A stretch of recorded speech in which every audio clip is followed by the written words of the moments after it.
Good evening, everyone, and welcome to the Buffalo Bills Buccaneers Postgame presented to you by the Nickel City Mafia YouTube channel. I'm Mike Thornton, and fresh off his trip from Key West is my co-host, Jake Podger. Jake, how you doing tonight, man? I'm feeling good, Mike. Feeling good. I lost my voice a little bit in Key West. I don't know if you could tell. My wife says it's still loud as all hell, so that's a good thing. Sounds the same to me, man. So, all right. Well, that's a good thing. We're back, baby. It was just the trip I needed. Ran into some Bills Mafia down there. I mean, it was great. Ate, drank, probably way too much. Had no regard for my body at all. Just put it through the ringer. And I think I'm still in recovery mode right now, but we're going to get back. And I feel great. Honestly, I feel great. Well, let's cut over to this great picture you sent me while you were in Key West and talk about some of these folks you met. Bills Mafia traveling well. Check that out. So it was wild. We're just on our way to breakfast, and we're riding our bikes there and everything. And there's a nice place by the beach that we were getting breakfast from. And we see this guy wearing a Bills shirt, and he's got this folded up flag. His name's Richard, and he's with his wife, Donna, who they're kind of traveling all over the place right now.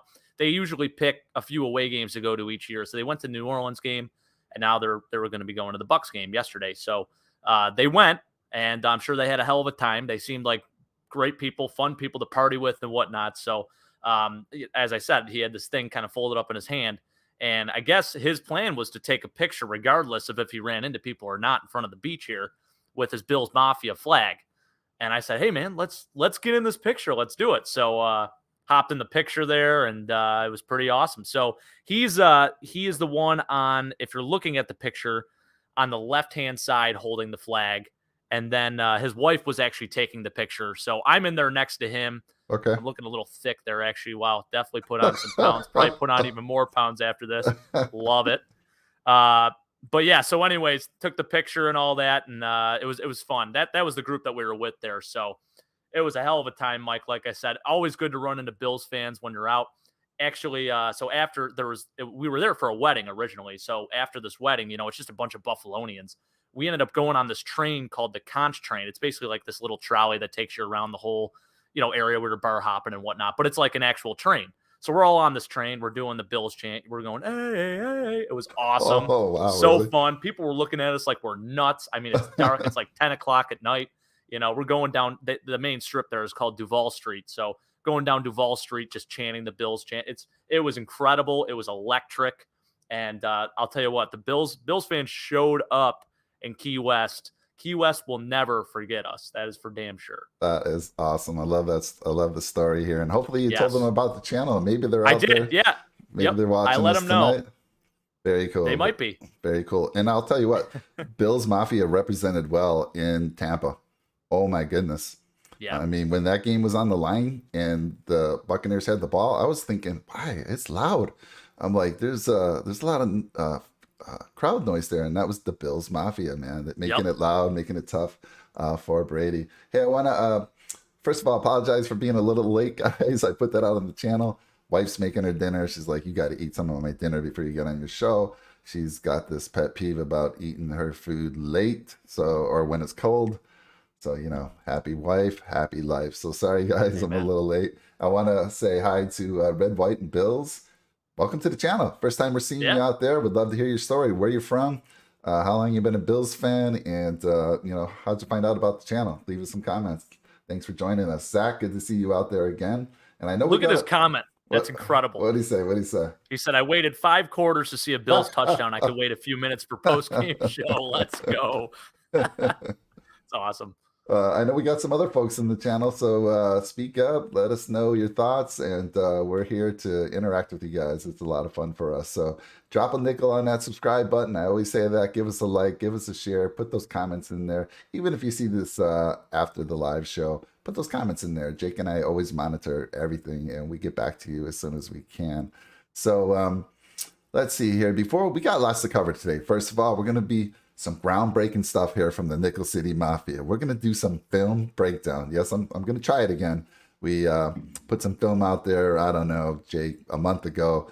Got hit with a little copyright. Hopefully I fixed that and figured all that out. We'll see. But we're going to do a little film breakdown, and I want you guys out there in the channel to kind of give your thoughts as well. So we got a lot to go through. Before we do, I do want to talk about if you haven't already entered this giveaway, you need to get in it. I know I'm pretty sure Zach's in it. I hope Zach's in there. I think I've seen him in the giveaway. He should be. And Red, White, and Bills in the description of this show and all our shows is a link to get into the giveaway. All you got to do is put your name, put your email. It asks for your birth date. It's not required, but everyone seems to put it in there anyway, so that's fine. Share your birth date if you want. And all you got to do is share with us one of your favorite holiday memories. You put that in there and you got one entry, and then you unlock a bunch of other things. One of the things you're also going to be able to do, all of our shows up until next Sunday, which is when the contest ends, we give away a bonus code, and we'll announce that bonus code shortly. Jake and I always forget the bonus code, so Jake, help me remember. I will. We'll give it to you maybe 5 or 10 minutes down the road. Hold on one sec. That food was so hot, it's bothering my nose a little bit. Clear the sinuses up a little bit. That sure did. Hey, you want to be COVID, or you want to know you don't have COVID? There you go. Yeah, exactly. So we'll give you a bonus code, and there's lots of other ways. Again, it's for a $500 Fanatics gift card. No matter what team you're into, hopefully it's somebody in Buffalo, with Sabres, Bills, Bandits, Bisons, but whatever team you support, the Fanatics gift card will get you exactly what you want. It's official, licensed, everything. You want sports memorabilia? Go to that site. Jake, I know you're very familiar with that site, right? Very, very, very familiar. Yes. Yeah, I would say like half of the things in this man cave probably were on or featured on that website at one point, and now they're here. So it's great. Our giveaway for the Josh Allen helmet last month came from Fanatics, so it's going to be, it ends this Sunday, the 19th. You and I, on our show, on our pregame show, we're going to announce the winner. And actually, I'm going to try to have it because the app does the drawing. I'm going to have the app live, and we'll press that magic button and see who wins. So it's going to be a lot of fun. It's super fun. We couldn't do this without our sponsor this month. We had a sponsor come up to us and say, hey, we love your show. We'd love to be your next sponsor for your giveaway. The kind folks over at Auto, spelled O-R-T-O. Yes, everyone's asking, how do they spell O-R-T-O and be called Auto? That's just kind of a little thing they're doing on a marketing spin, which is a great idea. But right now, Jake and I are going to cut away for about 30 seconds. We'll be right back. We're going to give you some word about our sponsor and their awesome application. We'll be right back. 40% of the cars on the road hold a hidden history. With the Auto app, you simply photograph any car, and using our AI license plate recognition technology, you'll instantly have accident, sales, and owner data from multiple sources at your fingertips. If you work in the car industry or are simply buying a used car, use Auto to get the full picture. Search Auto, spelled O-R-T-O, on the App Store. All right, so there you have it. Just download the app on your phone. Actually, that's an action in the giveaway. You download the Auto app on your phone. It's available on both Google and Apple stores. You get 5 additional entries. All you got to do is take a picture of a license plate. So if you're in if you're looking for a used car and you're in the auto industry, you want to check that app out. So Red, White, and Bills, it's pretty cool. Utica 26, been a Bills fan since I was 6. That's awesome. Yeah, found us on Instagram. Super happy to hear that, and glad to have you in the channel. We're here. That's awesome, man. We do both pre and post game shows, usually on the same day of the game, but when people have to travel and life gets in the way, we work around that. And so we're coming to you. We actually came, pregame show was on Tuesday this past week. Tuesday, yeah. And here we are very coming different. to you. So we're happy to have you here instead of watching that Monday Night Football game, although that's a pretty good one. But you can Jake will keep us up on the score. I'll keep you posted, don't you worry. And then we got there. Alan's out there. Gorilla Garage sponsor next. Yeah. Uh-oh. Who's Gorilla Garage? I talked to you a little bit about that, Mike. We might have something else in the works. So stay tuned, everybody. Stay tuned. It'll be fun. Big Al, I did hear about that. And I heard there was another one possibly in the works. So yes. Good stuff. Shut that down here. One thing you got to do when you're doing a live show. I like your music. I like your ringtone music. Turn off your phone, right? It's a rookie mistake right there. So, Jake, big game last night. I mean, my goodness, you and I predicted. We kind of thought we'd lose. We did lose, but, the way we had been playing, both of you and I at the beginning of the season, we kind of predicted that this would be a game we'd lose. So we stuck to that prediction, and we were right, unfortunately. But, my goodness, the first half, I was texting my dad. I'm like, this is garbage. I know I texted you. I was like, who is this team? I don't know what happened at halftime. Somebody lit a fire under their butts. They came out that second half. Obviously, I have to think it's McDermott just went in there. Somebody went in there and lit a fire. And they come out in the second half, and it's completely flipped the script. It was the Bills dominating in the second half. So let me throw it to you. Let me let you do most of the talking. Give me your thoughts on this game. Well, first off, like you said, 24-3 at the half. You're thinking, what the hell? Like, this is the team that's going to show up? Like, this is insane. I know we're bad, but we're not that bad. You know, we've been coming off a really tough, couple of offensive performances. Really, I mean, the Saints game was good, but then the New England game just left a sour taste in our mouths, and just the way that we've been running things, the way we've been playing, doing play calls and all that stuff. It's just been a total mess. So, you're just kind of sitting there thinking, oh, here we go again, right? And the Buccaneers totally outplayed us in the first half. Do not get me wrong on that. I mean, they looked like the much better football team, came out there firing. I mean, Tom was making every throw known to man. We just couldn't get anything going. And, of course, the red zone offense just wasn't there again. So just one thing after another. And then, we head into the second half here. We do the fake punt, and after the fake punt, it's like, oh, my gosh, now we're even trying to mix it up a little bit. We still can't get anything going. But I'll tell you what, Josh took the ball in his hands. He put it all in his hands, played a little bit of hero ball here and there, but I didn't mind it at all because he brought us right back to where we needed to be. Honestly, should have probably won that game in regulation. I'm not going to blame the Zebras, but I'm going to blame the Zebras because I hate to be this guy. This is the first game where I really feel like it's valid to actually complain about the refs and potentially put some of this loss on them. And that's the worst type of person to be, don't get me wrong, but these were literal game-altering calls that they did and did not make. So it's just so unfortunate. You hate to see it go out that way. And you knew with Tom getting the ball on that second possession in overtime, you just sort of knew that maybe this thing was out of our hands, So unfortunate with how it ended. I thought we played a hell of a second half. We showed a lot of heart. And that team, I'll tell you what, if they play like they did in the second half of this Bucs game, we're winning out. There's no doubt about it. This is the most chipper I've ever been after a loss. For us to come out and score that many points in the second half, to just keep the pedal to the metal and take it to a team who's a potential Super Bowl contender like that, I thought was extremely impressive. Josh outplayed Tom Brady in the second half. He outplayed the entire Buccaneers defense, the entire Buccaneers offense, you name it. That guy, he is such a stud. I would walk in traffic for Josh Allen. He is an unbelievable player. He's an unbelievable football player. I think he just sort of re-entered his name into that MVP discussion again, depending on what happens here from here on out for the rest of the season. But that guy, he showed us what his worth was yesterday. So just really fired up about it. Like I said, most chipper I've ever been after a loss.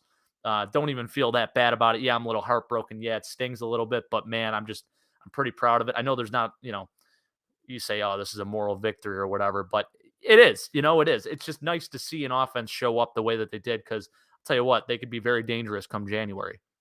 Yeah, that was the team we've been waiting to see all year. It was like, where's this team been? And Josh Allen, oh my God, what a warrior. The guy just did everything he can to carry. We said he was going to have his biggest game of his year, maybe even his career. And I mean, he's the fourth guy now to throw for 300 yards and rush for 100 yards in a game. Fourth guy ever. How impressive is that? And he did some of that after he, twisted his ankle or I'm hurt. Guy's playing like he could barely move. Really, unbelievable. I mean, showed up in a walking boot at the interview afterwards. I saw him in a post game or some interview afterwards, and they were like, "Was there ever a thought that you were going to have to come out of the game?" He says, "No way. No. I was not going to go out. I was not going to let them take me out." So, some thoughts I had. I mean, I was watching some national media or listening to it on my way back home tonight, and national media is beating up the Bills for saying these things like it's a moral victory. And they're like, you keep saying that same thing, get your act together. But I'm with you, Jake. I think this is a huge moral victory. You and I, to go into Tampa to beat that team is, I want to say almost impossible. You have to bring your A game. We didn't bring our A game the first half, yet here we were in the second half. We brought our A game. What if we would have been able to bring that A game the whole game? I mean, my gosh. We win that 3-score game. We're winning by 3. We had options. We had a chance to win it at the end. I mean, I'll show you. We're gonna get into the film there. We're gonna show you that last play to Diggs. Pass interference, maybe. I don't know. But it was the right call. I think they made the right call. And last week I had said, you got Diggs one-on-one. I like my odds. And sure enough, Diggs was one-on-one, and they went there. And they had to throw the ball. They didn't have any timeouts. But we'll show that in a little bit. Some things I was disappointed with McDermott once again. He doesn't seem to have faith in that offense. For instance, on that fake punt, 4th and 2, what was it? 4th and 2 to open the second half, right? It's 4th and 2 at the 45. And at first it looked like they were going to keep the offense on the field and go for it. They don't. They bring in the punting team and they fake punt it. I mean, if I'm going to go for it, I want number 17 on the field. Exactly. I want number 17. That gives us our best odds. I mean, the Bucs weren't fooled one bit. Breida was, tackled in the backfield. No surprise there. Then later in the same quarter, Jake, again, later in the same quarter, 4th and 3 from our 45 again. Yep. Elect to punt. We punt the ball. Now it worked out. But they actually, that punt, they went on an 11 play. It's an 84-yard drive, consuming almost 6 minutes of the game. So, again, have faith in your offense. They were rolling. They were getting hot. 4th and 3. Let's give it a shot. And the defense was playing shutdown. So have a little more faith in both the offense and the defense because, again, I feel like those were 2 mistakes. I don't know. I could be wrong. Let's see. Red, White, and Bills. He's like, the fake punt was ridiculous. Totally agree. We've been pretty bad on 4th downs when it really mattered around our 50-yard line this year. And again, to me, leave your best player in the game if you're going to go for it. And where were those design plays in that New England game, right? We talked about design plays runs. For Josh. If they would have done some of that in that New England game, we probably come away a winner there as well. But man, what a beast. Do I have any other notes here? What do you think changed at half? I mean, that was one of the things I have. I wanted to ask you that. And, they come out in the second half. They start dumping the ball. Short game. They go into what the defense is giving you. Amen. Thank you. And my boy, I've been saying, Mr. Singletary, off tackle, he is the guy. And this guy's, he caught 6 passes. He runs hard. He's not the fastest guy in the world, but man, he's able to make those cuts. He's able to read those blocks and make the cut. And he made a couple nice. He only had like 4 or 5 carries, but he had like something like 50-something yards. Yeah, 54 yards. Something ridiculous. Like that, I mean, and I got to say this. So a lot of the media was going crazy about the fact that the Bills were not handing the ball off in the first half. I laugh at that because all us Bills fans have been saying, we're tired Stop with the running run. the football. Stop running the football. Yeah. So, be careful what you wish for. Maybe they made that adjustment too late, but hopefully they learned something from it, and we can take that into the next game, and we'll get into that. So let's see. Do I have anything else? Spencer Brown. All right. So Spencer Brown, everyone's like, oh, we need Spencer. He is a great run blocker, no doubt, Jake. Do you see what that guy does when he's run blocking? He's a mammoth of a human being, takes too. 1-2 guys, flattens them. Yeah. Pass blocking, we've said that, he struggled. He struggled a little bit early on. Whatever they did at half, though, they cleaned it up and gave Josh a lot of time. I don't know what they were doing differently, but it was working. I felt like I was never worried in the second half when Josh was dropping back. I'm like, he's got time. It's just a matter of him making the connection. Didn't it feel a little like last year where you just knew that we were going to convert on every 3rd down situation? Yeah. I mean, I unfortunately, I missed a little bit of the game because I was just flying in from Key West still and just listening to it on the radio. First half compared to second half feeling like you hear, 3rd down, here we go again. I mean, we're not going to convert on 3rd down. That we're going to end up punting the football, giving the ball up, 3 and out, whatever it may be. You just know that our offense is going to stall. Second half, totally different. Watching the game, it could have been 3rd and 18 or whatever. You had a feeling that there's a chance we're going to make this 3rd down, regardless of how long it is. So it was just so much. That's how we have to play every freaking game. I don't know where it's been all year. It's nice to finally see, and I'm glad we did it against a team like the Buccaneers. I mean, it kind of showed everyone that we're back and we're not just going to roll over and die. So no, I was pretty happy with it. I think Sean McDermott, the whole coaching staff made some really nice adjustments, as Red, White, and Bills says. He said he liked that Leslie Frazier switch to man in the second half. I agree. Yeah, absolutely. That was really good too. And then, yeah, I mean, we really did abandon the run. I don't know how many total carries it was between our backs. Was it 5 or something like that? Josh ran the ball himself more than anyone, Yeah, so I think it was about 9 carries between Breida and 9. Okay. right, about 9. And Yeah. I mean, they were saying we weren't running the ball, but Josh Allen's a big part of that running game, and he was making plays with his legs in that first half. And that sets up everything. I mean, really, then you can kind of have an option of what you want to do. You could throw short passes. You can even run a few draw plays. You can continue doing the design runs with Josh. You can maybe take a shot deep. So that has got to be a bigger part of our game. And I know a lot of people get scared because you think with Josh running the ball more, there's bigger chance for injury. Obviously there is, but do we want to win football games or do we not? Yeah. Unfortunately, with the personnel we have, that needs to be a big part of our offense. Right. And then your Big Al saying they need to use Gabe Davis. Absolutely. I mean, whenever the guy's in, he makes plays. He makes plays. He's I mean, the team loves him. They were talking about him, how quiet he is. He doesn't complain. I mean, I thought he was going to get a lot more playing time this year. I actually was saying everyone pick him up for your fantasy football team. I drafted him in late rounds. I was expecting a real big bust out year. He's just so talented, and I know that's what's the other guy here who got hurt and was out for the game? Emmanuel Sanders. So Sanders went out, and I don't know. It had a different feel. The offense seemed to click better without him. Yeah. I don't want to say no, but anyhow, I'm agreeing with Big Al. I want to see more Gabe Davis. Whenever he's in, things happen. Magic happens. Right. So, and he's reliable. I mean, he's a reliable option. You feel like you can go to him, especially in clutch situations. In the red zone, especially, he's a great red zone threat. He's a bigger guy. So, yeah, absolutely got to see more of him. I think he could be a legit number 2 receiver for this team. I agree. I absolutely agree. And it was good to see Beasley back. So again, once the second half kicked in, they're like, all right, let's take what they're giving us. And that's Beasley. That's Beasley all day. So it was nice to see that happening.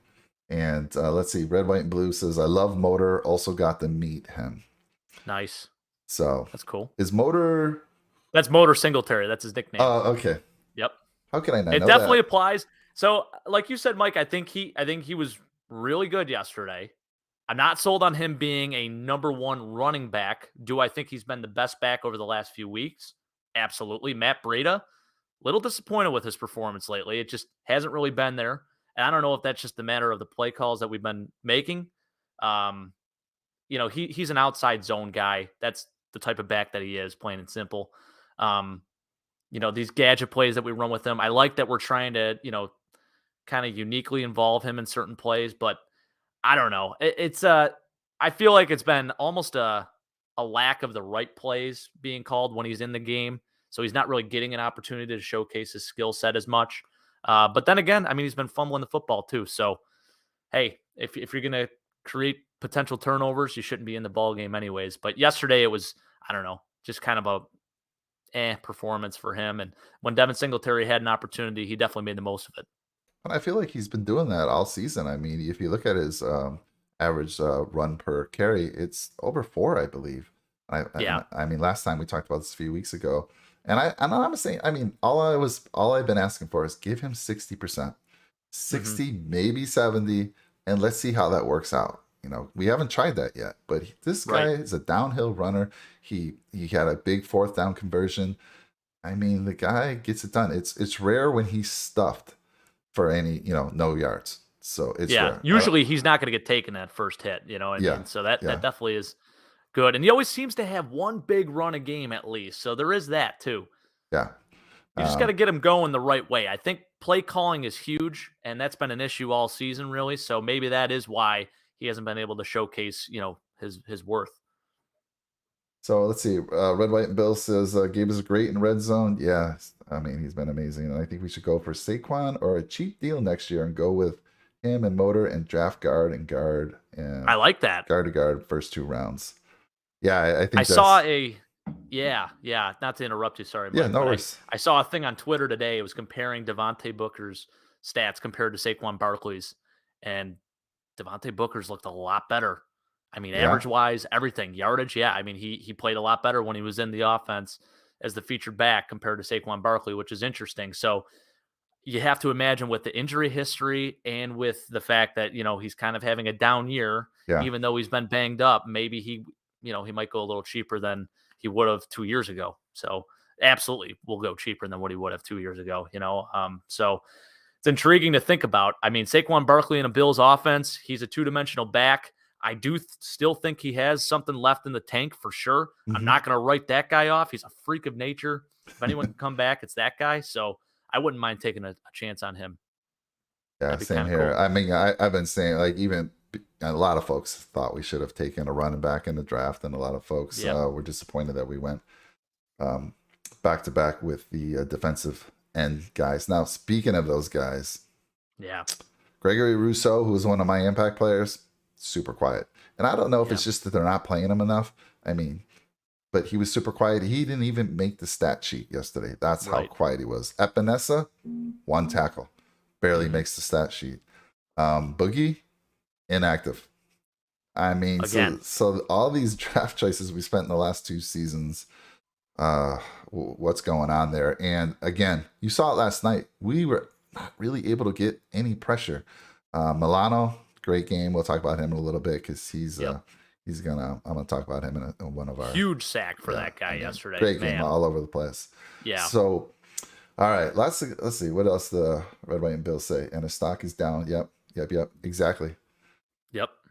I would love it, man. I love the idea. I think it's brilliant. So let me go here. So we're gonna get into, here we go. Something new for Nickel City Mafia. Jake and I were gonna last week I took some images and we broke it down, but I got some film this time.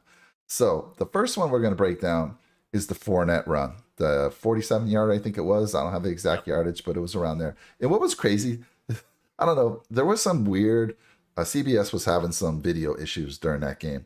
I know when the Levi Wallace thing happened, all of a sudden the screen was going green, blue. I don't know if you saw Conspiracy theories, Mike. Here I know. Oh, no, I heard that. That's what I heard. And but this was crazy. Like, I'm watching the game, and I guess my TV was a little bit behind. And next thing I know, it flips, and Fournette's running into the end zone. I'm like, what the hell just happened? I had to go back and watch that. But anyhow, let's take a look at this run. First, we're gonna run it in real time, and then I'll slow it down, and we'll talk about some things. And it's gonna be your boy Edmonds. I want to hear your thoughts on this. So there we go. All right. Let me click that there. Let's get that going. Give me a sec. Let's see here. All right. Sounds like the baby's crying up there. I don't know if here, you're catching any of that. Here we go. This is real time. Fournette to the house.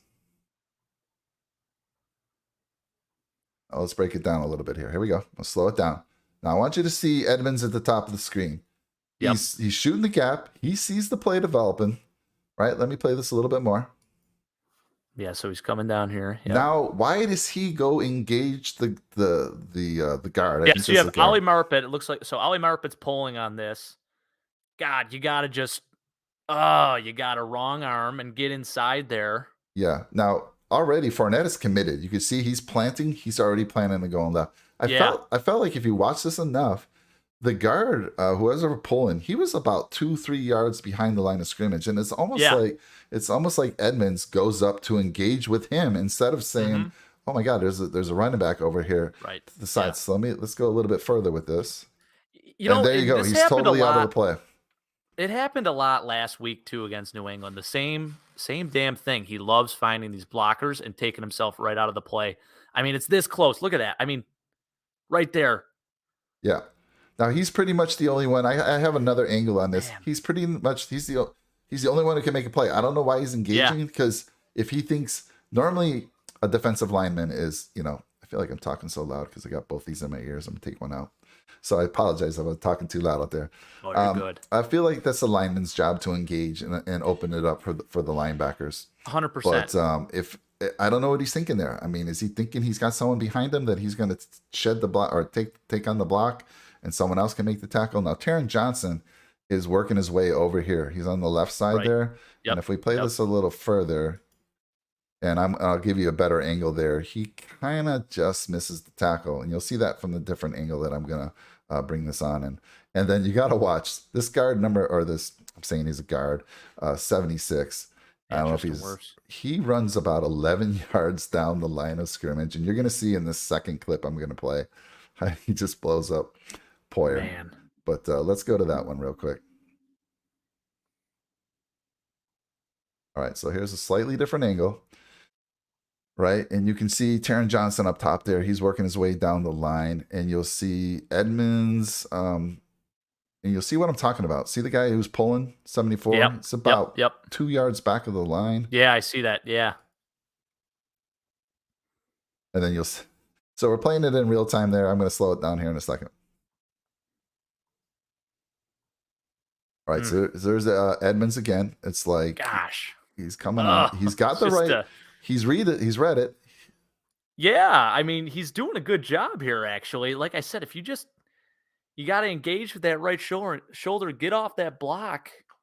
And then you'll see engage with the left shoulder, rather, not the right shoulder. Yeah, so Taron Johnson he gets there a little late, but he does get an arm on it, and right there. Yep. So gone. So I gotta ask the channel. Do you put that on Edmonds? Yeah, I do. That's really the difference between him being that elite playmaker that we need and him being what he is, essentially, right there. Yeah. Yeah, 100%. I do. I mean, obviously, you can't win with arm tackles either. At least give yourself a chance. I mean, he actually, the beginning of that play, good job right there. Yeah, good job reading I don't know what he was thinking. Maybe he thought he was going to bounce it out. I don't know. I mean, I don't know if he had. I don't see why you even engage that. Like, maybe you're thinking you bounce it out and then you can kind of do what you want with the guy. I don't know. Yeah. But that's really the biggest difference right there. I mean, that's the difference between him being an elite linebacker and being what he is right now. No, I will say 100%. this. I will say this, Jake. I kind of put that on him, I think. I've watched this long enough, and I know I've been a little bit of a critic, and I'm just being a critic as a fan. I'm not an X and O guy, but I just feel with his athleticism, this guy should just be blowing up plays all over the place. He should be. Right. Absolutely. And he has that ability. Yeah. I think he puts himself in the position sometimes to make these plays. You just got to, even on the 3rd and 2, late in the game yesterday, to make that tackle on Leonard Fournette that they called a first down. He had him in the backfield there. You make that tackle. I mean, we're not even talking about measuring or reviewing the play or anything like that, Yeah. And then it's 4th down. They have to punt the ball to us. Now, I will say this. I felt he played an amazing second half. I thought he turned it around, and that game winner, I don't put that on him at all. We're gonna talk about that a little bit.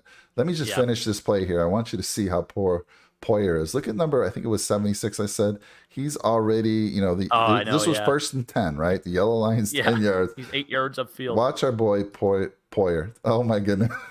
Here we go. And I mean, come on now, poor guy. I mean, clear size disadvantage there. What are you gonna do here? So no, nothing. Let's see. Let's see what the channel's saying here. What we got here? Let's see the Big L. Yeah, let's watch Dane Jackson here too. Okay. So Dane, I want to show you this. Yes, I thank you for saying that. He's on the bottom. He gets held. Watch this. Let me see if I can stop this at the right time.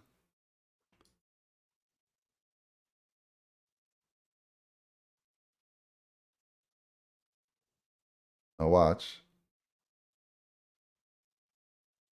He's got the shirt right there. Yep. All right. And you'll see he lifts his hands up in a little bit. Pushes off. Now Dane's right there. Now Dane could, I don't know, I feel like he should have been able to make a tackle if he wasn't held. But again, I'm not going to complain about, let them play. Tyler Johnson blocking him. Yeah, Tyler Johnson. So you'll see, to me, that's holding him.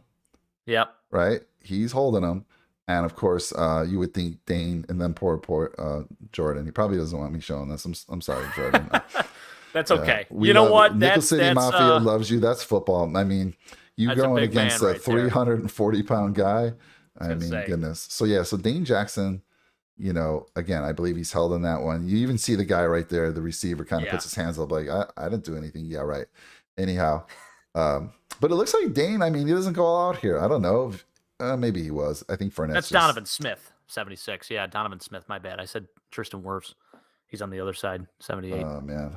Let's see. What else we got out there in stock? I struggle to understand why Boogie is inactive every game.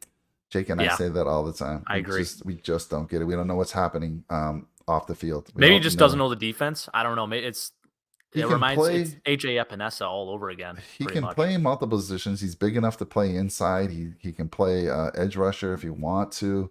Every time we've seen him, he's made some plays. So I don't know what's happening there. Totally agree with you, Red, White, and Bills.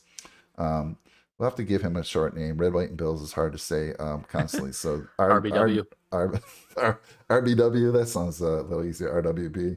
Or RWB, that's what I meant. Yes. Okay, let's see what Big L had to say here. Edmonds on the Steve Tasker show admitted his eyes were in the wrong area also. Dane Jackson made a mistake on that play as well. What do you think the mistake was on Dane's? So should he, I mean, at this point, look where he's looking. You got to read run. You think he's reading, it's run. It's a clear run. Yeah, it's a clear run. Let me see what he does here. Does he start making, no, he keeps going out. He should have probably stopped a little earlier and start moving over there to. It did look like there's a hold though. Yeah. I will say that. Yeah. Well, absolutely. For sure. And does it give him a chance to make the play if there's not a hold here? I don't know. Yeah, so right there, you can see there's a little bit of a jersey tug. Again, I don't know. Fournette is sneaky fast. He's already sort of lost the battle here based on his positioning. You know, I mean, he's kind of shielding him outside like that. Yeah. Yeah, that's tough. All right, so again, I felt Edmonds played a big second half, much better than the first half. But this is kind of like the second time now. We've given up now 4 plays over 45-yard touchdown plays to running backs. 3 of them runs, 1 was a passing play, and of course we give up that big play. You can't give up these big plays. I mean, make the team work for it. And when you give up a big play like this, we did that against New England as well. It's just hard to overcome. You're working your butt off, and we haven't had any. I don't feel like, other than the Singletary 45-yard touchdown run early in the season against Miami, we haven't had many of these ourselves. No. Right? It's like we haven't had any of those. Yeah. All right, so let's go over a little bit for the win here. This is when it's 3rd and 2. We're down by 3. 28 seconds left in the game, 3rd and 2. Yep. And we're going to make a play here to either win the game or we're going to go kick the field goal, which is we ended up kicking the field goal here. So let me activate that. Let's run it in full motion here, real time. Josh. All right. So first of all, let's stop it here. Now, last week I was critical because Stephon Diggs against the Patriots was up top right. And he was one-on-one. One-on-one. And I said, why are you not throwing it to your best player on the field? All right. So they heard me. Yep. They did, Mike. Because Dable remember we had that Brian Label gentleman out there? I think we he was did. Dable. Yeah, actually. He heard us and he listened. Very He's true. like, all right, look, I've got Diggs one-on-one. Now that safety in the back there, he kind of just backs up and plays the middle of the field. They leave Diggs one-on-one. So let's go forward with this play a little bit. All right, so here comes the throw. Now, there's a lot of talk about this. Again, I don't have the right angle. I think I saw some images on social media that this was pass interference. I don't know. I'd love to hear what you guys on the channel think. I'm sure most of you saw this last night. So Diggs doesn't even get his hands on the ball, which is crazy to me. Crazy to me. This is like, I think this is actually like the definition of DPI. 1,000% here. I mean, he even does a decent job trying to sell it at the end there too, just to show like, oh my gosh, you know? Yeah. Doesn't even give him an opportunity to really make a play on the ball. Totally impedes. So just, that there's 100% defensive pass interference. So as you can see, there's 3rd and 2. And let's talk about if they made the right call. First of all, 3rd and 2, they have no timeouts. There's 28 seconds left in the game. Yeah. If they don't go for the end zone, and they don't get the first down, they're in trouble, right? They can't spike the ball. Let's say they don't get the first down here, whatever. They throw it short or they try to run it. Right. 28 seconds. Time is ticking away. They have to rush the special teams unit on the field and try to kick the field goal. And that's not a lot of time. I mean, I don't know. I haven't timed it. Maybe you know better than me, Jake, how long it would take the special teams to get out there. Even so, you don't want to be rushing your team out there. I mean, you practice for that, but especially in this type of moment, I mean, you're better off setting up anyways. So you think, hey, let's throw it to the end zone here, get one play. Then you don't have to worry about the clock ticking off or whatever. You can set up a field goal properly. You don't have to rush anything. So, I mean, we had to kick the field goal anyways at the end of the day here. Yeah. So we shouldn't have had to. It should have been DPI, like I said. And then we're lined up, on the half the distance to the goal here. So get another 4 chances at the end zone. And just terrible no call. I'm not sure how you don't throw the flag there. The lack of consistency across the board. This officiating crew in general, I thought was terrible. I mean, 54 pass attempts, no defensive holding, no defensive pass interference on the Bucs at all. Kind of crazy to me. I mean, there was a few plays where you could have said, yeah, that's 100% it, and just nothing. In a league that prides itself on throwing flags, we didn't get any calls. Like I said, I hate that guy that just craps on the refs and says that we lose a game because of the refs, but this was a game where maybe you can make a case here or you can absolutely make a case, not just maybe make a case. I mean, this is ridiculous, and you can see on the, if you get a different angle of this, I know you don't have it, but you can see his shirt is being tucked. I mean, it's evident he's pulling on his shirt here too. So it just terrible. It makes you sick, honestly. Yeah, and I agree. They have to go for the end zone here. Now, if they do go and if they run it or they pass it and they happen to get the first down but don't score, they can clock it. But you're probably run off about 8, 9 seconds, 10 seconds maybe. I don't know. So now you've got about 18 seconds. You might have one opportunity to throw to the end zone after that. So I don't know. I agree. I'm great with the call. I think, like you said, you have Stephon Diggs 1-on-1. Carlton Davis, this is a clear mismatch. I mean, throw him the football. And a lot of times you're thinking, worst comes to worst, you draw a flag or something like that. Even if it's an incompletion, you're probably drawing a pass interference call, which he did, and we just didn't get the call. So I totally love the call. I love the aggressive decision to do this, and I have no issues with it. The only issue I have is just the lack of the DPI. What about you, channel? Let's ask the channel there. What do you think, guys? Is that a pass interference? You like the call? Let us know. I know you guys are 11 seconds behind us, so we'll wait for your response. Even Tony Romo and Jim Nance were kind of saying they said it on a couple times. So Diggs there was another play where they were pulling his jersey from behind clearly, right? And they didn't call that one. But one they did call, which was a big one.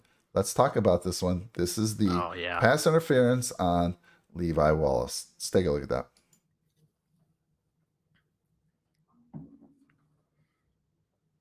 Now I'm going to slow it down here after this first one.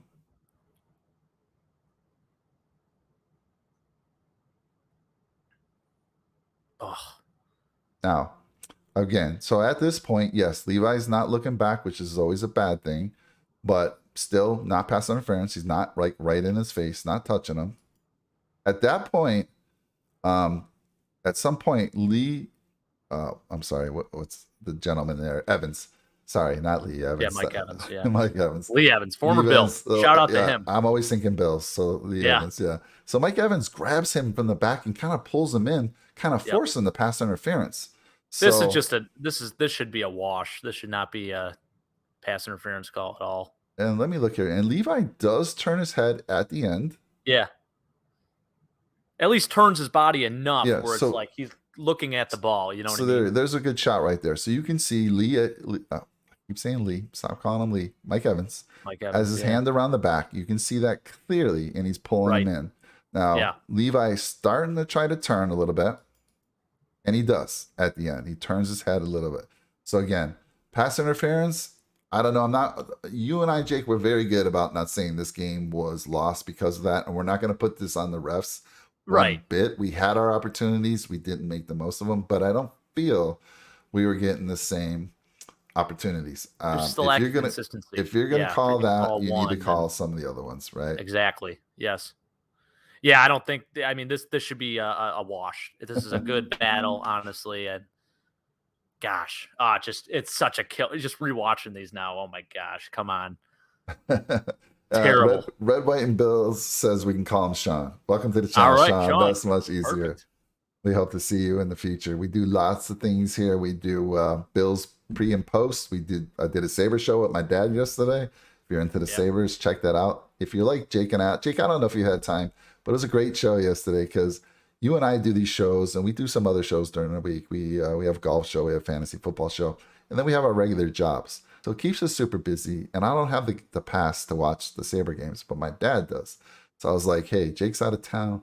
Let's do a Sabre show. So if you want to catch up on the Sabres and all that's going on and get to know you guys did a really nice job. Get to know your team, check it out.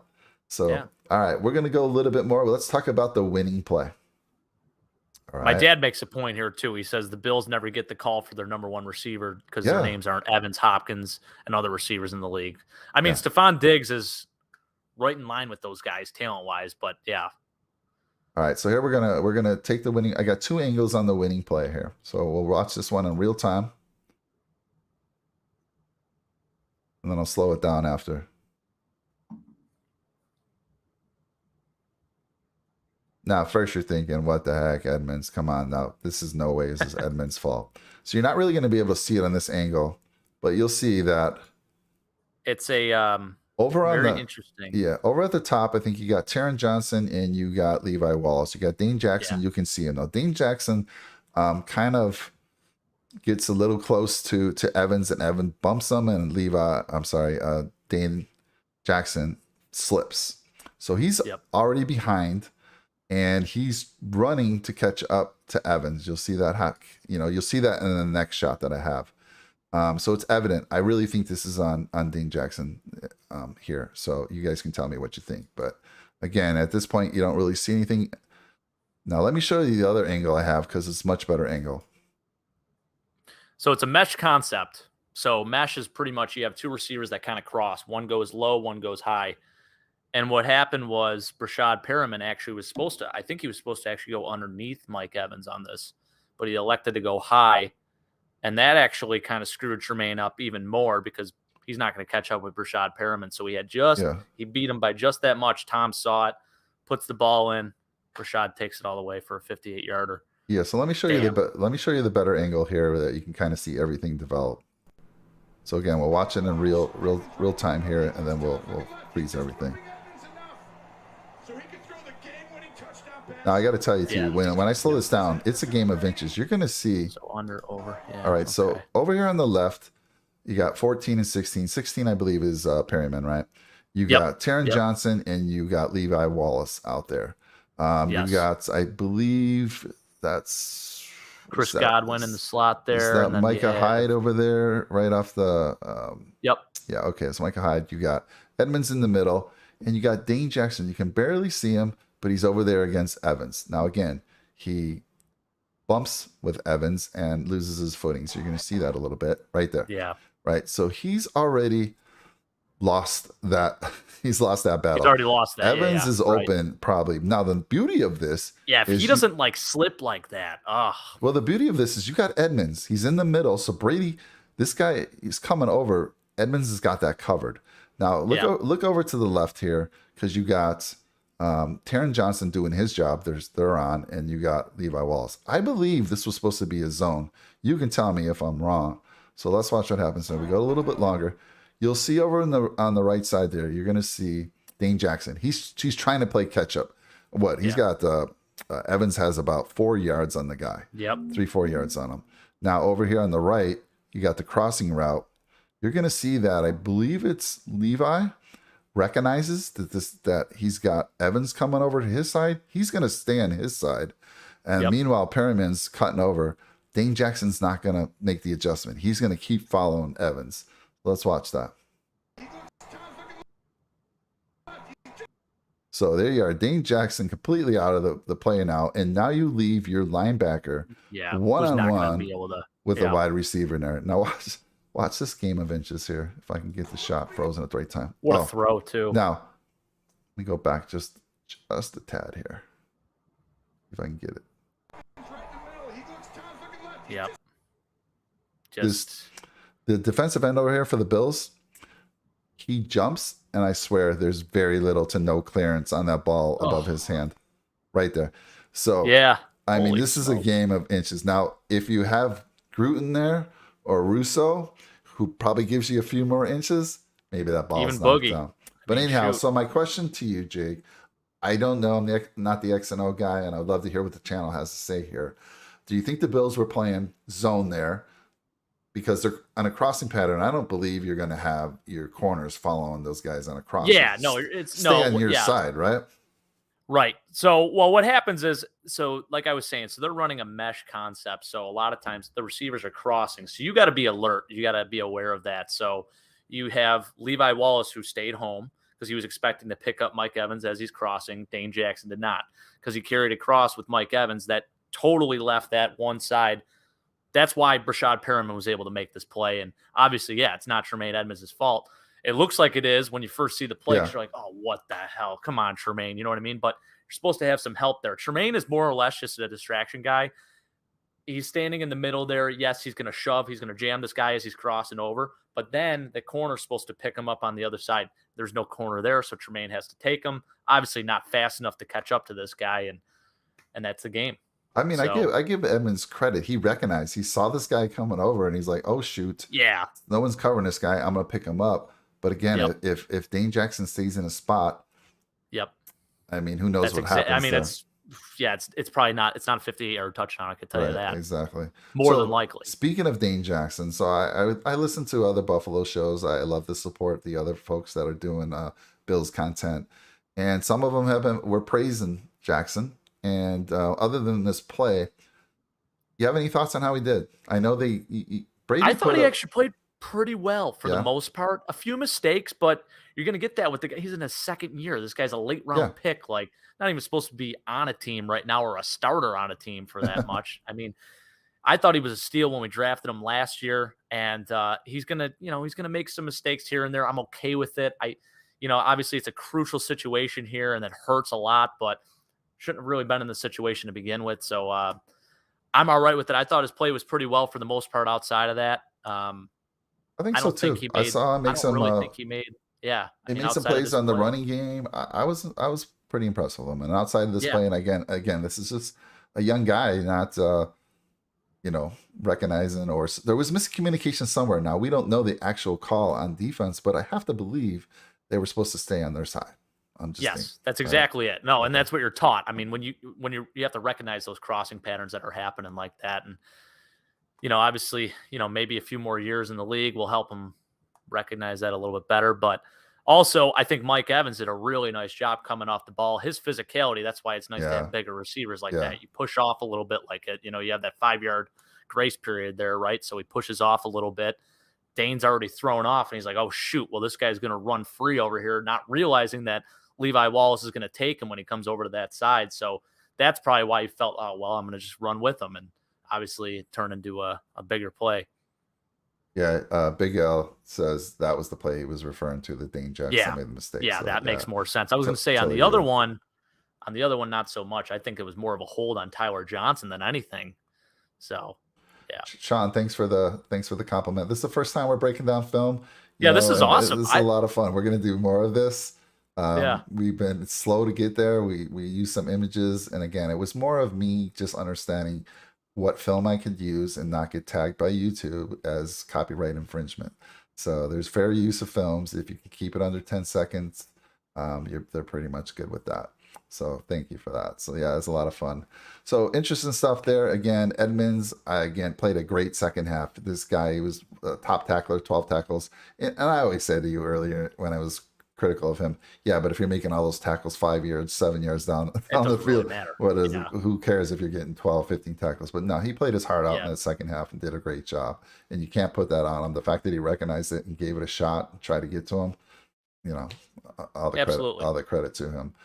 So Dane Jackson, again, we gave him a, what would you give him? A, B, C? Tell me what you're going to rate him. I give him a B. I would do a B. I thought he played pretty well, like you said. And I mean, really, this was like the biggest error. Obviously it hurts because it's a game-winning touchdown, but that's just a young corner making a mistake and not staying where he needed to be on that play. He felt like he had to chase him across the field, and that's where you get yourself into some trouble. That's why this is this play itself, like where you're running the crossing patterns like that, it could be so dangerous because you have people running into each other. Sometimes you have guys that don't know, like Dane Jackson, guys who think, oh, shoot, I got to chase this guy across the field, and it leaves the other guy wide open, So it's just... You can see everybody on the left side was pretty well covered. Obviously, they did their job. Dane did not need to be over there. You got good coverage over there. Exactly. You have Gronk, Chris Godwin. yeah, what was we're looking here. Yeah, looks like Gronk was out there. Micah Hyde had Gronk, Yeah. and then Chris Godwin was out there. Yeah, yeah. I mean, everyone else is covered. Now So I'm wondering where's Rousseau? I would love to have a Rousseau in here on this one. looks like Eddie Oliver got in the backfield there a little bit. Yeah, F.A. yeah. Obata with his hand up. Boy, Oliver, I mean, there's no love lost between Oliver and Brady, was there? During that game, you could see him getting under Brady's skin a few times. Yeah. So I like to see that. Sean, let's see. I remember when we drafted him, what they said, like, what is your main goal? And he said, just to sack Tom Brady or something like that. Pretty funny. Sean says, you guys rock. Check out my post game. Let me know how I can improve. Absolutely. And Sean, we'll check it out, we will let you know, and let's get you on. If you do shows, that'd be fun. We'd love to have you on. We had a Patriot fan on last week. That was a lot of fun. And we're always looking to collaborate a little bit. We'd love to get another Bills fan talking X and O's with Jake. Jake does all the hard work. He's the X and O guy. I don't do that much, you know. He does the important stuff.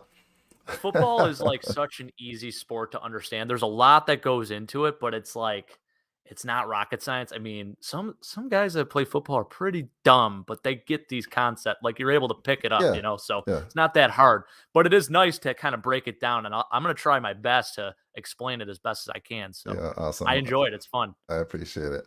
All right, we're at that time of the show where we're going to give out some game balls. Last week we didn't give out, I don't think, any game balls. I think I gave a game ball out. No, I don't think we gave it to Bill's Mafia. Oh yeah, we gave it to Bill's Mafia for showing up, for putting up with that weather. That's right. That was the only one that got games ball. So let's talk about game balls for this game. So I'll let you start with that. And well, it's got to be Josh. I mean, like I said, I honestly think that this guy. Jake, one second. We keep forgetting the bonus code. Bonus code. And if we keep talking more, I'm wanting to say this 10 minutes ago. We keep forgetting bonus code for everybody out there who stayed with us. Elf on Shelf, all one word. All you parents out there, you probably know it. Elf on Shelf. So all one word. ELFONSHELF. Elf on Shelf. Take that bonus code, put it into the giveaway. You got 5 entries. Sorry about that, Jake. Go ahead. No, it's okay. Game ball. You guys participate in that, by the way? Elf on the Shelf? Yes, we do. And it's a lot of fun. And my little 9-year-old loves it. 9 years old. So awesome. I think he's probably in his last year of this. But absolutely a blast. So you have a little girl, and I'm sure you'll have a lot of fun with it as well. Oh, yeah. I've seen a lot of creative posts of parents where they hide the elf and all that, and it's great. I'm fired up when she can finally understand different things and whatnot. You know, obviously right now, 4 months old, she's not going to really know, but yeah, I do it for me too. It's more fun on that end because I get a laugh out of it. I'm a big kid at the end of the day too, so it's great. But anyways, yes, Josh Allen. I mean, 1,000%. I don't see how you can't give this guy the game ball. Obviously, put the game in his hands. I think he did as much as he could. I mean, the second half, that was one of the most impressive games I've seen out of him throughout his entire career. So I truly believe that he reapplied for this MVP race because let me tell you, he looked like that MVP quarterback that we know. So definitely put the league on notice a little bit yesterday. I think a lot of people, anyone who didn't respect Josh Allen has a ton of respect for him now because that guy is a gamer and he's willing to put the game in his hands. He's a competitor. I mean, shows up in a walking boot at the end of the game. I mean, the guy, he's just a really, really good football player. So 100%, I give him the game ball on offense. I'll go defense too. I think from a defensive standpoint, yeah, he made the mistake. But Mike, I kind of like Dane Jackson. I kind of like him. Really? All right. Either him or Matt Milano. I would say probably Matt Milano statistically had a better game, but just because Dane, he's going to take kind of a bad rep for this bad play here. I'm going to give it to Dane. Why not? Awesome. I like that. Anybody else? Bills Mafia again might be in the running for this game. I mean, I'll tell you what. I agree. They showed up. Yeah. When the game was down the stretch, I was like, where's the noise coming? Why are they being so loud for Brady? And I'm like, and then I think Romo and Nance were like, Bills Mafia getting loud here, and it was exciting. Sal Capaccio, who works with WGR, was saying that the Giants, when they showed up for the Monday night game against the Buccaneers, they had an insane amount of people there because the Giants travel pretty well, even though they're not really a New York team. And on top of that, they're just not that great this year. But they travel really well still. They have a big, fan base across the country. And they said that they were probably, out of all the teams that traveled to Tampa, they were the most supportive fan base, and the Bills way outdid them. So pretty cool to hear, pretty cool to see. I like how Zach says refs need a game ball. So Zach, there's another one. We're going to be who's running laps, and you might see them on my list. So we'll see. We'll see in a second here. For me, Jake, I mean, of course, I'm going to go Josh. You already talked about him, so no need for me to say, but Josh Allen for sure. My boy Devin Singletary. Singletary's getting game ball. I thought he played a fantastic game. He was in there on blocking schemes as well. He was doing a great job, especially in the second half. He was that guy. And again, I've been saying this since preseason. Let's give him a shot at 60 to 70% of the snaps. And let's see what he can do. We've tried everything else, Jake. We've tried everything else. Let's try. Let's try to get the hot hand going and keep him engaged and see how it goes. So game ball for him.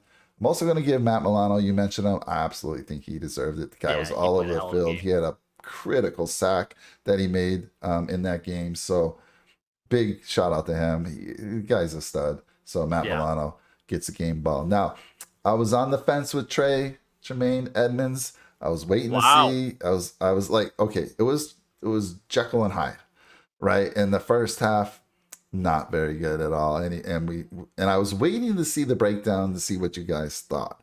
I thought he played a stellar second half. So I'm going to hold on the game ball because I do, after we talked about it, do feel he could have made a play on that big run. So I'm going to hold off on the game ball, but if I could cut a ball in half, I'd give him half. Half a game ball. Give him a little teaser, maybe next week he'll show up and hopefully. And then, Sean, you said Matt needs a game ball. Absolutely. Just heard me say that. I love that. Thank you for giving some credit to the punters. Listen, Matt Hacks had kind of a tough year. He played a phenomenal game yesterday. Absolutely. Punters are people too, baby. He was all in for the brand. Love it. That's great. Sean, I already love you, man. This is awesome. You guys, Sean, you touched on a subject that Jake is amazing at. This guy, like when we have impact players throughout the season, I think twice he's brought up a punter, and he had some great backstory. So I love it. I love the punter there. Awesome. And you're right. He did. He was just fantastic. What a boot at the end of the game there, man. That's awesome. All right, let's go. Who's running laps, Jake? Who are we making run some laps? I'm not going to steal your thunder on the refs thing, so I'll let you dive into that a little bit more. Cat's out of the bag there. The refs, absolutely, right? The refs are running laps. It's hard to overcome. Yeah. Josh, so first off, 3 things Josh had to overcome yesterday. Obviously, the injury, poor coaching in the first half, and the second half, I mean, right at the beginning, I guess, there was a little bit of bad coaching. And then obviously the refs. So 3 things. I think he overcame 2 of those. The third one, I mean, it's hard to overcome the bad calls by the refs. So pretty tough. My buddy Ian saying, Daryl Williams. Ian, what's up? Love that you're joining the show. This is great. Daryl Williams. Okay. I can definitely see that too. Offensive line play, again, not so great, but I think we kind of held it together in the second half there. It got a little bit better, so that was good. I think with the Josh designed runs, the Bucs were not as aggressive. They were kind of giving all of our offensive line as much as they could potentially handle. So in the first half, I mean, they were doing whatever the hell they wanted. In the second half, it wasn't so much because I think the play calling had helped a little bit. So, And Micah Hyde, saying too, didn't have the best game ever. I didn't really see I'm kind of neutral on that. Also, I'm a little biased, but I guess I would say Daryl Williams. I guess you could throw him in that list, but it's got to be the referees, and I'll let you elaborate more on that too, Mike. Well, yeah, I mean, it's clear there were three or four plays in that game where we easily could have got a call go our way, and we didn't get any of them. Not even just one. When it made a big difference. So, got to go refs there. I'm going to go McDermott as well. This is the second week in a row he's running laps for me. He's going to be tired. He needs to be tired. I mean, when you don't have faith in your offense, keep them out there. 4th and 3, you put in the punting team, you fake a punt. And for what? It was 4th and 2 actually on that play to be more accurate. 4th and 2, you put in the punting unit and you take away your best chance of getting a first down, and you run some fake punts, some garbage.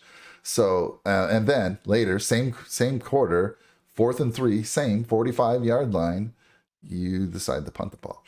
Give some credit, and that punt was critical because they went down 11 plays later and got that field goal. They don't get that field goal, who knows what happens in this game? And they also took off 6 minutes of the clock. So, Sean, get out there, running some laps. Other guys, Jerry Hughes. I'm tired. I was just gonna say, Jerry Hughes. You've been a Hughes. fan of his, and you stick up for the guy. He's quiet. He's non-existent. He's non-existent. Right. The only time I see him, Jake, is when he's chasing players down the field. That's the only time I see him. When he's trying to catch up to one of these backs that they let get through the line and go for 47, 50, 64 yards and 76. You got to show up on film in one way or the other. So you do realize, at least let it be a hustle play. That 47-yarder to Tampa, I guess they were saying, was the longest run in Tampa Bay history for the last, not in history, but the last time someone had a run that long in Tampa was years ago. I don't know the exact time, but it was quite some time ago. Of course, it comes against our Bills. What the heck? What's going on there? So Jerry Hughes, who that was. You're running laps, but you're gonna have some. Some friends to run with you. I'm putting Russo out there. Russo, where were you? Again, maybe you weren't played enough. I'm gonna have to look at the snaps. How many snaps these guys are playing? If Russo isn't getting more than 50% of the snaps, you need to change that. You need to have him playing more than Hughes. Get him out there. And then Epinesa. So I got most of that defensive line. All the DNs. I got him out there. I'm just so. I mean, we said in the pregame, how are we going to help Dane Jackson out? Well, we said pass rush. Right. We spent all these draft picks, and we thought early in the season, man, Epinesa was looking great. Russo had his best game when he played against KC. He's been silent since then. I don't know what's happened. They keep deactivating Boogie, who we mentioned it already when even Sean said that whenever they play him, he makes plays. Why are they deactivating this guy? He's young, and let's get these young guys in there. I don't know what's going on with these young kids, but they're running laps today, Jake. So that's it for me. I love it. They're running laps. Cutthroat, baby. Let's go. That's awesome. I mean, all right. Let's catch us up on what's going on the channel there. Let's see. So Ian Zbell84 says, I know the refs were a big part of the game, but Levi Wallace needs to turn his head. So I originally thought that, but then I rewatched it. We actually rewatched it again on the show here. And it was really, I think, should have just been waved off based on the physicality from both sides there. Mike Evans almost pulled him in. And actually at the end, you could see Levi, he was sort of turning his body and kind of getting his head around. So I don't think that should have been a pass interference call at all. I think you got to wave that flag. If you don't throw it on the play, the Stephon Diggs at the end of the game there, you can't throw it on that either. So the lack of consistency across the board was just atrocious by the refs. And I'm done talking about the refs. That's it. I know. Listen, we should have never been in that situation to begin with. But when it came down to it, they kind of screwed us on a few of those plays.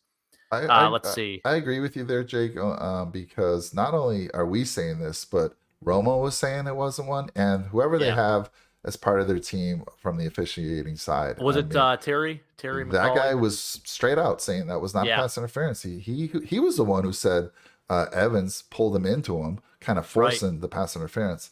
So to me, that's why I think you just keep the flag, keep the flag in your pocket, man. Yeah, for sure. Yeah, and then let's see. Zach says McDermott's conservative mentality needs a couple around the block until he forgets we have a punter or a kicker on the team. That's why he's running laps. This is the second week in a row he's running laps, awesome. And I hope it starts setting in that he's got to make a change with his mindset there. Yeah. My dad, game ball, Al and Blake. So my dad and my brother, I was telling you a little bit before the show, my basement flooded. That's the only bad part about being away, right? So we had a big storm here in Buffalo. Wind gusts got up to like 70 miles per hour. There were tree branches down everywhere, power lines down. Oh, man. And we're by the lake where we live. We're right by Lake Erie. So the waves were insane. I don't know. If you have a chance, look up some videos from Saturday night and Lake Erie. You'll see a ton of stuff. Waves were reaching limits that they've never reached before. It was insane. Power outages all over the place. And, of course, we got hit with a power outage for like 12 to 15 hours or whatever it was. It went on, went back off. Our whole basement flooded. the man cave that I'm sitting in right here. The floor's still a little damp, but we got most of it taken care of. Luckily, my dad and my brother showed up and really helped us out there. We were at the airport, and they were like, "Yep, you got a lot of water down here." So you have a great family for them to come over and help you out there. Yeah, I'm lucky. Definitely Very lucky. shout out to them. Yes. Let's see. Sean, you're saying Taron Johnson. Are you saying he needs to run laps? Is that what you're saying? You threw his name out there? I'm curious.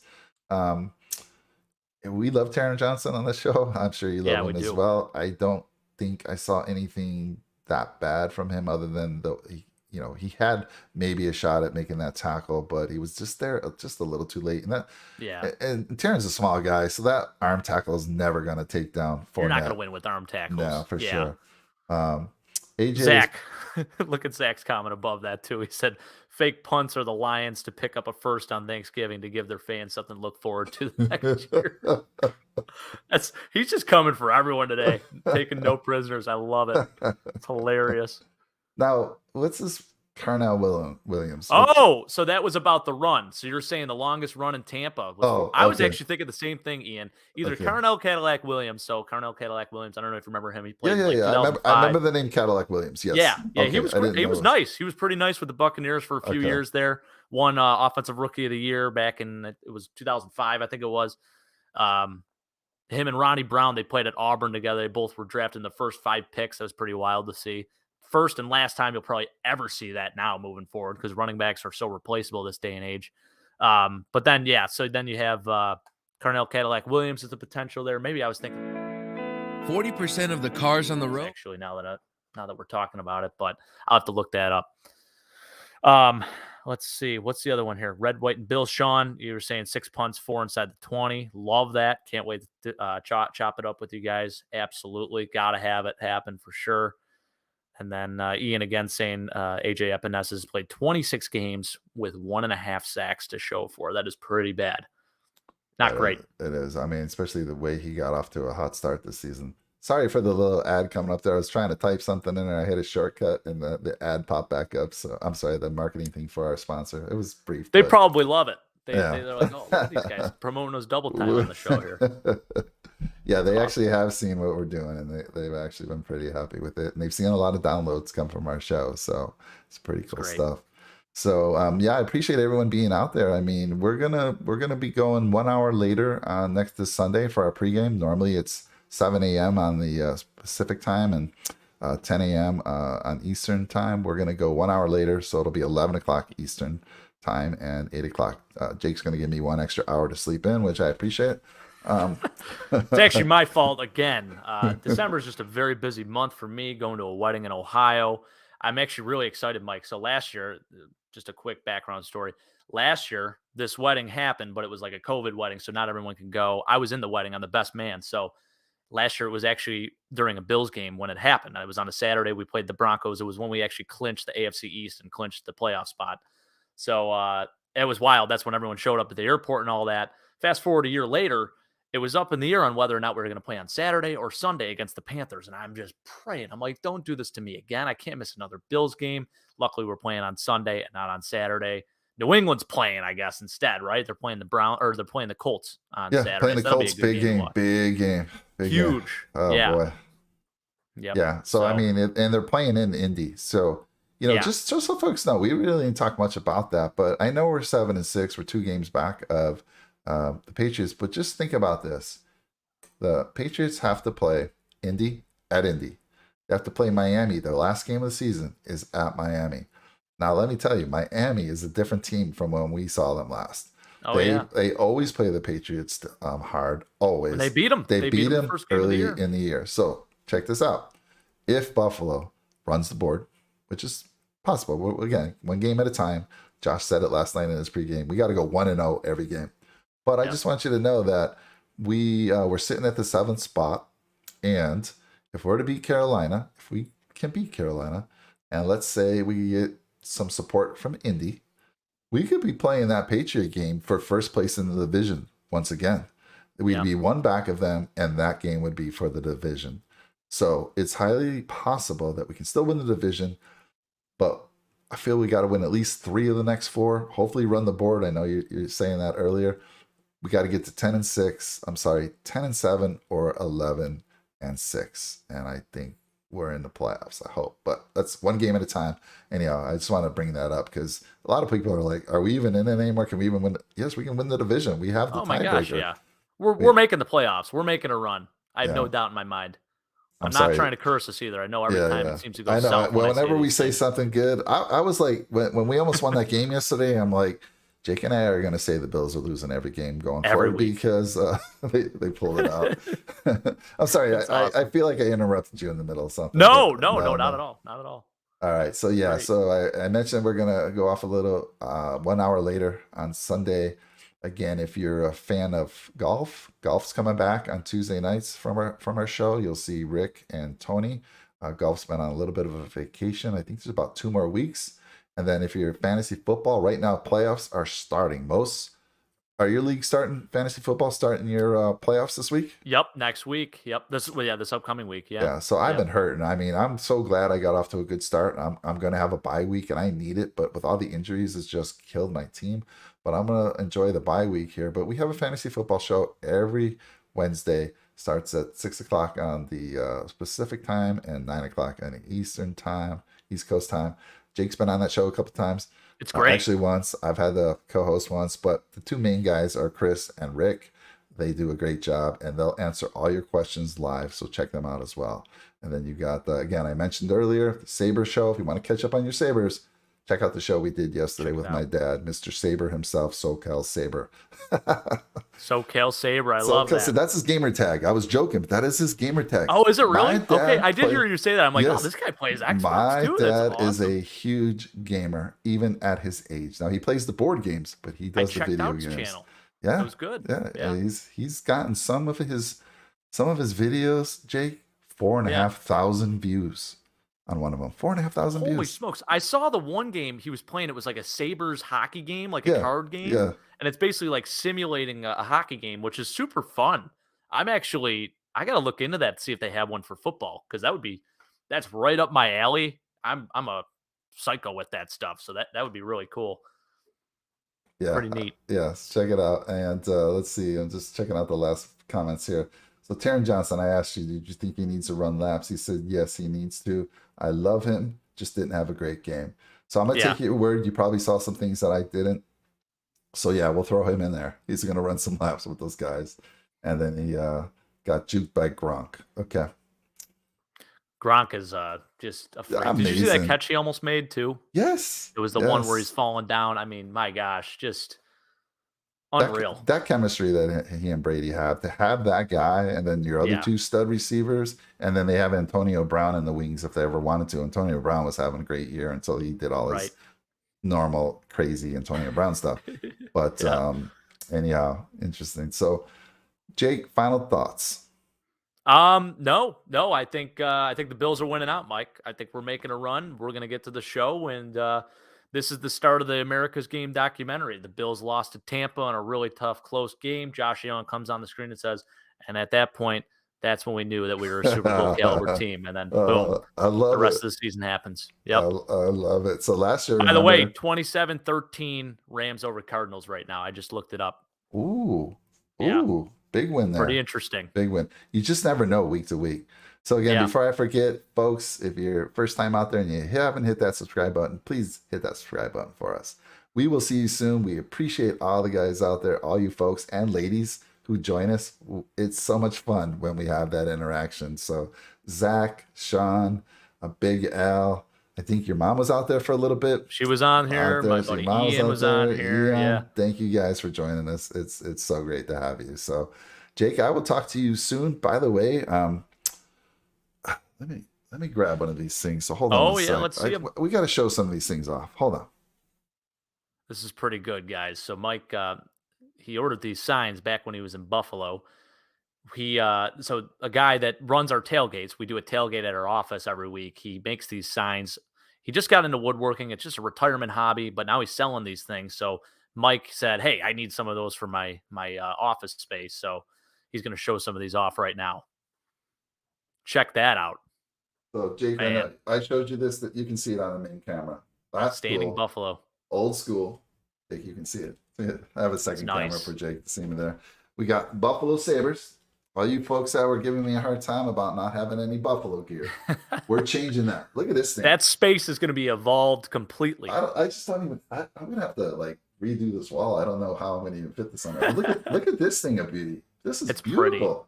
That is pretty. And then finally, you have to be a little older to know this, but Buffalo used to have a professional basketball team, the Buffalo Braves. Yes. I was actually around, and I've watched a lot of their games on TV. Randy Smith, Bob McAdoo, Mike, is that your guy? And I got this earpiece falling out. But Randy Smith, Bob McAdoo, they went out to. So I'm out here in California now. They went on to be the San Diego. They're the Clippers. They're the Clippers San Diego now. Clippers and LA Clippers. And the LA Clippers. So they played in San Diego. Now they're in LA. But how cool is that? The guy did a great job. Awesome. He did one other one for my son, which is, everyone knows who watches this channel. My son's a Ravens fan first, Buffalo Bills second. I'm still working on that, but he did a great job on the Ravens sign. So it's cool. How's he taking that loss to the Browns? So while I was he had a heartbreaker too. While I was doing the show with my dad, he kept coming in, trying to interrupt and tell me the update. And when Lamar got hurt in that game and went out early in the game, just broke his heart. So he's like you. He's like me a lot of ways. When I was younger, I mean, I took those losses hard, and he breaks my heart because he's so into his team, and he just loves his team, loves his Ravens. And when they lose, he sheds a few tears. He's getting a little better at it. And, he realizes like, wow, we only lost because Lamar was out. And that's true. And I told him, hey, you're still in the playoffs. So hold on. If you look at the Ravens, man, they've been decimated with injuries. The fact that they're even competing is amazing. And that says a lot of credit for the coaching staff. And it says a lot about, says a lot for the coaching staff and a lot about Lamar Jackson. Yeah. So. And Tyler Huntley, I'll tell you what, I give that guy a lot of credit. He played really, really well in place of Lamar, I thought. So hats off to him. I think Lamar's going to be out for a few weeks, it sounds like, because it's like an ankle injury or something. So we're I mean, if somebody wanted these signs, I mean, maybe we should promote your friend there. Yeah. And I mean, reach out to Jake if you're interested in any of these. Please do. And he can hook you up. The guy makes pretty much any sign you want, as far as what I was told. And he, like I said, he made a Ravens. We were the first one he made a Ravens one for. And I'm not bringing that out of the box because that's kind of a Christmas present. So hopefully my son doesn't watch this show. He usually watches some of our shows. Hopefully he doesn't catch this one. Oh, I hope not. So this guy, his name is Ray Gallardo. Like I said, he's retired. He just started this hobby. He's been into woodworking for a while. And he's like, I'm going to start making these signs. And he just made a few for our office. We do all the tailgates and stuff there. He made some Bill signs and a Brave sign and whatnot. And, I think actually everything right now, order-wise for him, is back ordered through like New Year's. So it'll be a little bit, but if you are interested, feel free to send us an email. Mike usually pops those up. Yeah, They should be on the screen there. You can send him an email, and we'll get back to you with prices and all that stuff. So let us know. Jake, I normally don't put this on the screen there, but I mean, you have your little own. You have some YouTube stuff and Instagram. Where can folks reach out to you? Yeah, it's called 4th and 30 on Instagram. Admittedly, I haven't really done a whole lot of posts as of recent, but I was on a roll, and I posted stuff, not just Bill's stuff, but everything you can think of, just random stuff. A lot of top 10 lists, just some different films, stuff like that. I did my own like all grit team where I'd post a player, their statistics, some of their film. I would do, top 5 receivers, quarterbacks, et cetera, for different teams. I'm actually thinking about doing one for the Bills. I mentioned that, Mike, so I'm going to get on that. We might even have to do a show around that one because that could be very interesting. Awesome. But so 4th and 30 on Instagram. You can follow me on Twitter at 4th and 30, same thing. Don't post a whole lot on there. And then on Twitter too, my Twitter handle is at Bingo, aka Clay. So I guess I'll tell that story. I used to have some longer hair, and it wasn't as long as Clay Matthews, but everyone said, okay. You're starting to get hair like Clay Matthews. So my other buddy, for whatever reason, used to just call me Bingo. So he's like, dude, your Twitter handle, Bingo, aka Clay, aka Clay Matthews. So that's my handle on Twitter. I love it. I love it. So many ways to get a hold of us. You can see it on the screen. Sean, I've already said in the chat, if you're interested, we'll check out. Let us know. First of all, I need to know you want us to check out your posts. Got to find out how to find you in that big world of Instagram. So let us know where to get you. And yeah, well, if you're interested, we'll Jake and I will talk to you, and we'll set up a show, man. Get you on a show one I time. love it. All Yeah, right, everyone that'd be else, awesome. again, I know we kept you a little long today, but it's been a while for us. We love to talk about the Bills and other things. So hopefully you enjoyed the show. We will see you all this Sunday. Giveaway ends this Sunday. It's going to be exciting. We're going to announce the winner on the show, Jake. Can't wait to see who Exciting. wins I'm this thing. pumped. Yeah. All right, everyone. Have a good one. Thank you again, Jake. As always, great job tonight. Absolutely. Hey, go Bills. Go Bills.